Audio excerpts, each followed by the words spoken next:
Shalom Bapak Ibu Saudara, warga kerajaan, selamat pagi. Kita bersyukur buat hari yang baru. Hari ini kita menikmati kasih setia Tuhan yang baru. Saya selalu mengatakan ini buat saudara, kalau kita dipercayakan hari yang baru, berarti Tuhan juga mempercayakan buat kita kemampuan dan kekuatan, segala berkat yang kita perlukan, segala kemampuan yang kita perlukan untuk kita bisa menghidupi hari ini. Saudara, hari ini saya akan melanjutkan apa yang kemarin telah kita pelajari bersama-sama.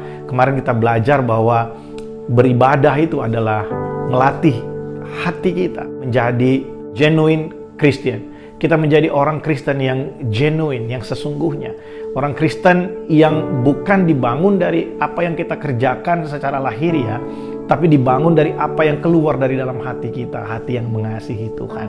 Nah saudara, kadangkala dalam pengiringan kita kepada Tuhan, tidak jarang kita diserang dengan yang namanya intimidasi, saudara. Terutama ketika kita mungkin melakukan sesuatu yang kita tahu bahwa hal itu tidak menyenangkan hati Tuhan. Kita tahu bahwa kita melakukan suatu pelanggaran mungkin. Saudara, pekerjaan dari setan adalah dia berusaha mengintimidasi kita. Saudara perhatikan ini, setan senang sekali kalau kita termakan dengan intimidasinya dia. Ketika kita merasa bahwa kita ini sangat bersalah, sangat berdosa, kita tidak layak, kita ini seharusnya dihukum dengan rasa bersalah yang begitu berat, yang membuat kita akhirnya tidak mempercayai bahwa Tuhan itu mengasihi kita dan menerima kita. Kemarin hari Minggu, Pastor Adon sempat share buat kita bahwa default setting dalam kehidupan manusia adalah performance-based relationship. Kita selalu melihat, mengukur satu hubungan itu dari prestasi-prestasi yang dilakukan, yang dicapai oleh orang lain, ya, oleh rekan kita, sehingga semakin orang itu baik dengan kita, semakin orang itu menguntungkan kita, kita juga akan berusaha untuk melakukan yang sama terhadap mereka. Semakin orang itu melakukan sesuatu yang baik dan menguntungkan bagi kita, kita akan mendorong diri kita supaya kita bisa melakukan hal yang sama untuk mereka.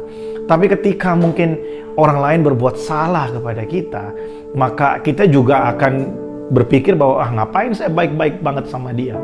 Ya, karena memang default setting manusia adalah performance-based relationship. Tapi saudara, di dalam Yesus Kristus Tuhan, firman Tuhan berkata dalam Kolose pasal yang pertama ayat yang ke-13, kita telah dipindahkan dari kerajaan yang gelap kepada kerajaan yang terang, yang ajaib. Saudara, hidup kita di dalam Tuhan telah dipindahkan. Kita tidak lagi tinggal di dalam kerajaan kegelapan. Kita ada di dalam kerajaan yang terang. Kita ada dalam kerajaan yang tidak tergoncangkan. Saudara, saya ingin kasih tahu buat kita pagi hari ini bahwa hubungan kita dengan Tuhan itu bukan performance-based relationship, tapi grace-based relationship. Ketika kita mengalami kejatuhan dalam kehidupan ini. Saudara, mungkin saudara berkata, iya Pak, tapi kan kita udah menerima Tuhan, kita kan udah menerima anugerah. Masa sih kita masih bisa berbuat dosa? Saudara, menerima anugerah bukan berarti kita menjadi orang yang anti dosa. Salomo menulis, 7 kali orang benar jatuh, tapi mereka bangkit kembali. Yang menjadi persoalan adalah, apakah kita telah dibenarkan menerima kasih karunia, dan kita mengerti bahwa kasih karunia itu memampukan kita untuk kita datang kembali ke hadapan Allah. Waktu kita jatuh ke dalam dosa, jangan melihat hubungan kita dengan Tuhan sebagai performance-based relationship. Karena kita akan capek dengan berpikir, apa yang harus saya lakukan supaya saya bisa menebus kesalahan saya? Apa yang harus saya lakukan supaya saya bisa menebus segala kegagalan saya? Apa yang bisa saya lakukan supaya saya bisa menebus setiap pelanggaran-pelanggaran saya? Dan jawabannya udah jelas, kita tidak akan pernah mampu, tidak akan pernah bisa untuk melepaskan diri kita dari hukuman dosa, kecuali di dalam anugerah Allah melalui Yesus Kristus Tuhan.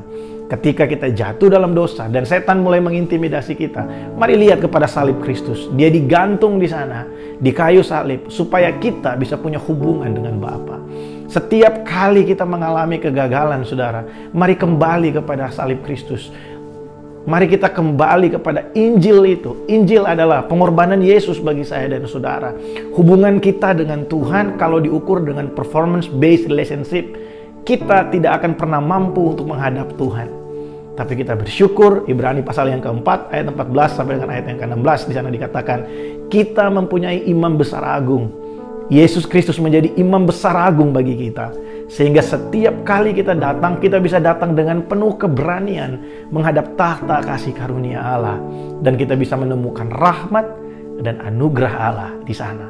Saudara, jangan mau diintimidasi dengan segala sesuatu yang setan coba untuk lakukan.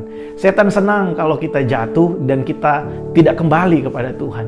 Tapi sebenarnya di saat kita terjatuh, Tuhan menantikan kita untuk kita kembali kepadanya. Tangannya terbuka menunggu kita.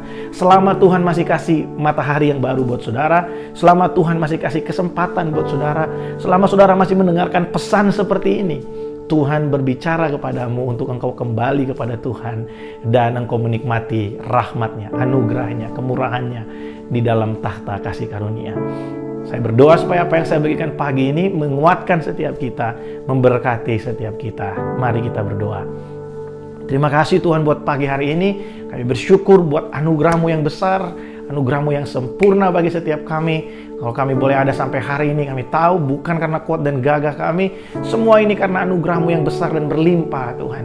Tolong setiap kami supaya kami bisa menang melawan segala keengganan, kemalasan, intimidasi yang diberikan oleh iblis. Sehingga kami merasa kami ini sangat buruk dan Tuhan tidak berkenan atas kami. Biar hari ini kami mengerti ya Tuhan bahwa Engkau berkenan atas kami. Sebab kami yang telah menerima Yesus sebagai Tuhan dan Juru Selamat, kami diberi kuasa sebagai anak Allah, sehingga kami bisa datang ke hadapan Allah kapan saja, di mana saja, dalam keadaan apapun. Waktu kami mengaku dosa kami, waktu kami merendahkan diri kami tahu kami diterima, dan kasih-Mu yang sempurna itu melayakkan setiap kami. Terima kasih Tuhan, datanglah kerajaan-Mu dan terjadilah kehendak Tuhan dalam hidup kami seperti di sorga. Dalam nama Yesus semua yang percaya sama-sama kita berkata, amin.